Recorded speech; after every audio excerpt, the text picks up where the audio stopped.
What is going on, everybody? We are back with another reaction video.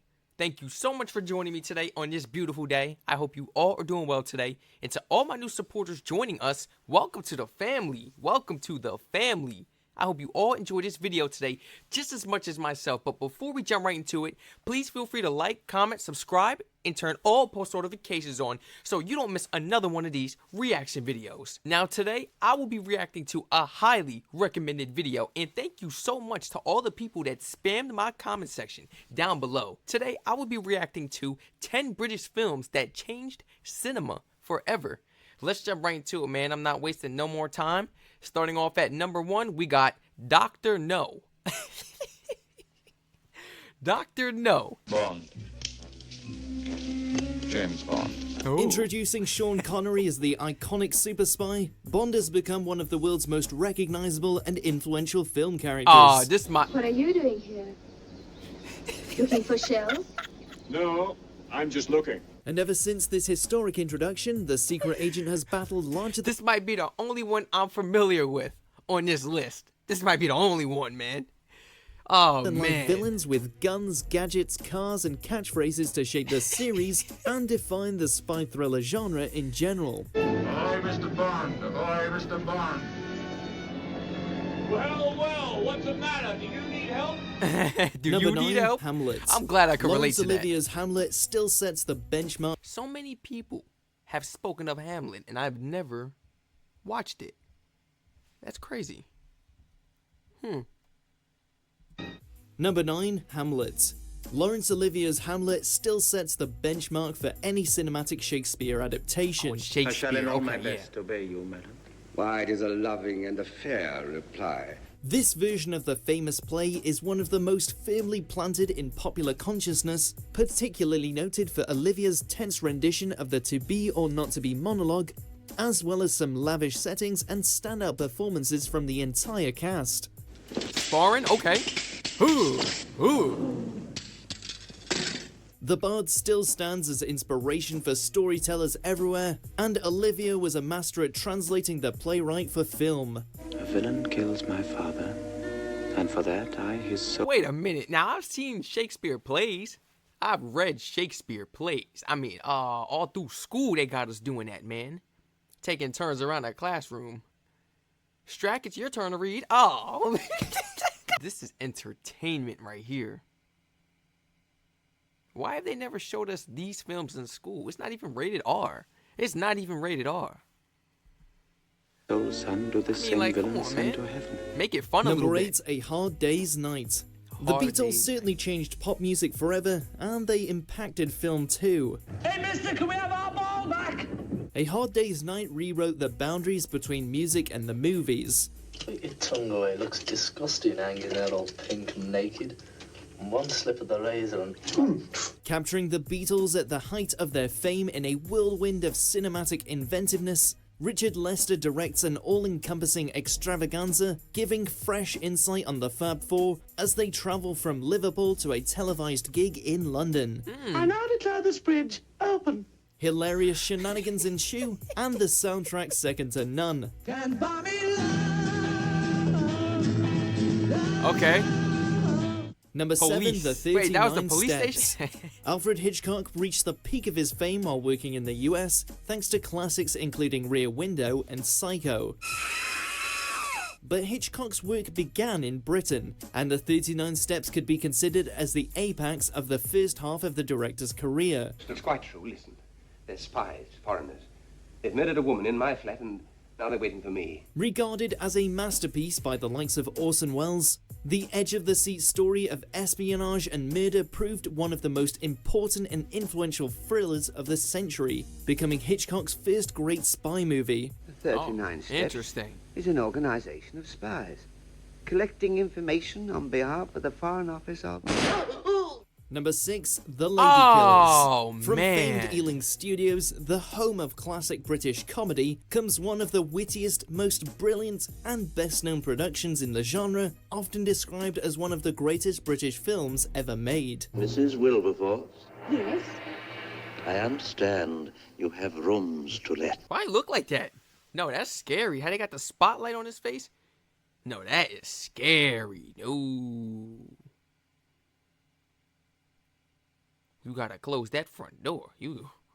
Before? Yes? I understand you have rooms to let.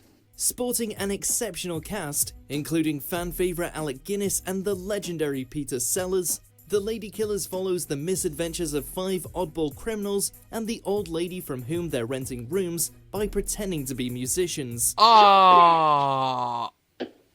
A laugh-out-loud black comedy, it has inspired countless films ever since. Darling, I am moving on.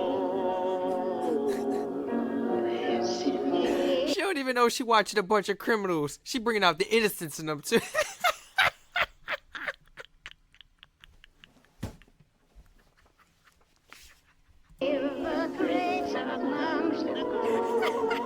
Number 5, Lawrence of Arabia. What is it, Major Lawrence, that attracts you personally to the desert?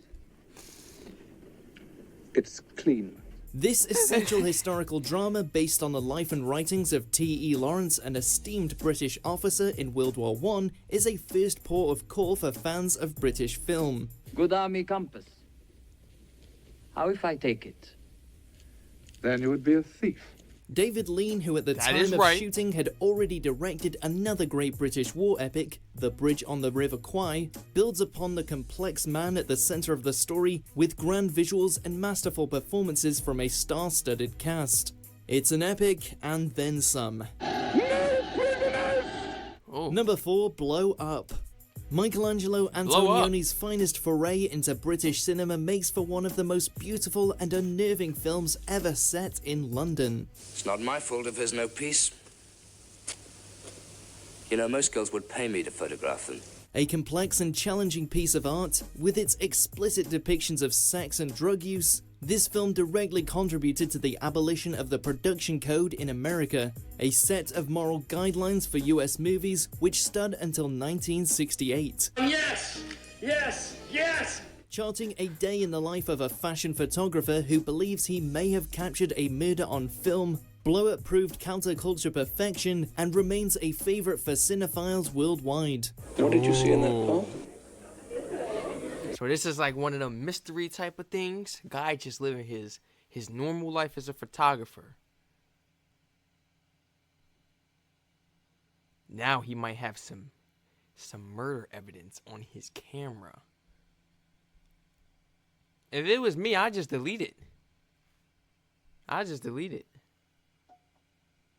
Bad things tend to happen. Bad things tend to happen in the States when you snitch. Bad things. And I don't want to be a part of that. No. As a matter of fact, I leave the camera there. Oh, no, my fingerprints is on it. They're going to think that I'm part of the crime. See?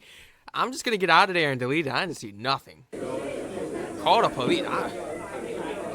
Nothing.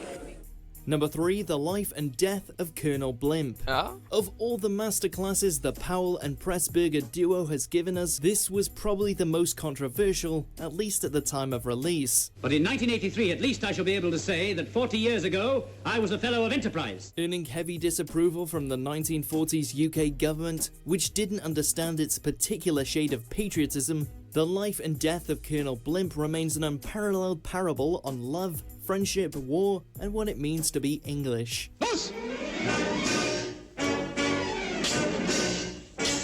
It's probably not as well known as The Red Shoes or Black Narcissus, but Powell and Pressburger ranked it as one of their best. And we wholeheartedly agree. Money lost its value, the price of everything rose, except of human beings. Number 2, A Clockwork Orange. You got that right. A watershed moment for mainstream cinema, A Clockwork Orange is at its core a very British film. The Durango 95 poured away real horror show. A nice, warm, vibrating feeling all through your gutty woods. True, director Stanley Kubrick was American, but by 71 he was working exclusively in Britain, also going on to make one of the UK's finest period dramas in Barry Lyndon. But Clockwork Orange gives a grotesque and unique focus to violence, freedom and control, which, though it was banned for decades, brought a brand new emphasis and direction to film. A wide-ranging rule breaker, It forced international conversations on censorship and the relationship between crime, psychology, and the media. I've taught you much, my little droogies. Now tell me what you had in mind, Georgie boy. Number 1, You better tell Third him. Man. What's the purpose of your visit here? A friend of mine offered me a job here. Universally recognized as a definitive film in its genre, The Third Man is the epitome of film noir. Honest, sensible, sober, harmless Holly Martins. Holly. What a silly name. Written by Graham Greene, one of the most English authors Oh, you of got the a bastard's name 20th like century, and directed by Carol Reed, it stars Orson Welles in one of his most memorable and menacing performances. In Switzerland, they had brotherly love. They had 500 years of democracy and peace, and what did that produce? The cuckoo clock. Set in post-World War II Vienna, The Third Man sports an expressionist black and white look, which would go on to inspire generations of film noir cinematographers, as well as countless contemporary classics. He's the man I told you was missing. Next time we'll have a foolproof coffin. Do you agree with our picks? Check out these other great clips from Watch Mojo UK and subscribe for more great content. Yeah, this was crazy. This was a crazy one right here. Yeah, this was good. This was good. I enjoyed these 10 British films, man. And surprisingly, I was familiar with the first film. I know, right? Caught me off guard. I actually took it upon myself to watch that first film on my own time. Like, I was curious, man, and I was just watching it back to back. It was very interesting, very entertaining. Now, as far as Hamlet, I wish they would have, showed us the various types of films, various types of different Shakespeare films. Throughout our time in school, they had us reading the original plays. They were showing us cartoon plays, but it's not the same as the real thing at all. And it wasn't even rated R. I mean, like, if you want to teach the people, at least show us everything. I am definitely looking forward towards checking out the rest of these amazing British films. Feel free to spam my comment section down below with more of these amazing British films for myself to watch. If you enjoyed this amazing video just as much as myself, please feel free to like, comment, subscribe, and turn all post notifications on so you do not miss another one of these reaction videos. Please feel free to spam my comment section and use that suggestion link down below in my description if you would like to recommend some of these intriguing videos for myself to react to. And please feel free to share this video and this channel to your friends and family members, guys. The support truly means a lot, whoever you feel may be interested in joining us for these lovely videos. Once again, I will catch you all in the next reaction video. Stay safe.